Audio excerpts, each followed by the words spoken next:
Le roi Josias n'avait que 8 ans lorsqu'il monta sur le trône de Juda.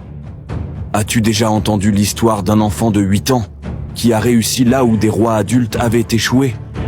Cette histoire est celle de Josias, un enfant devenu roi dans un royaume plongé dans la corruption, la confusion et l'idolâtrie.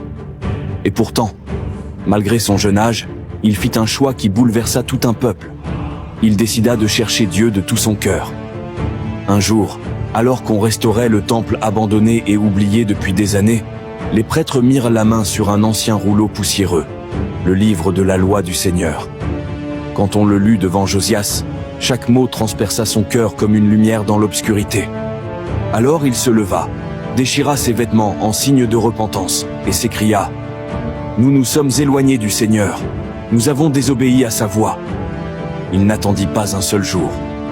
Josias ordonna que tout le peuple écoute à nouveau la parole de Dieu, et devant la nation entière, il renouvela l'alliance avec le Dieu vivant. Et à partir de ce moment, un réveil spirituel éclata. Les idoles furent renversées, les autels détruits, les faux dieux oubliés. Le temple fut purifié, et Juda recommença à adorer celui qui règne au-dessus de tout.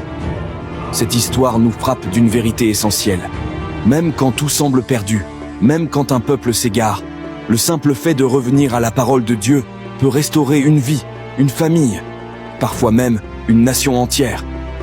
Si tu crois que Dieu peut encore relever ceux qui reviennent à lui, écris Amen dans les commentaires et partage cette vidéo pour rappeler à quelqu'un que la restauration commence toujours par sa parole.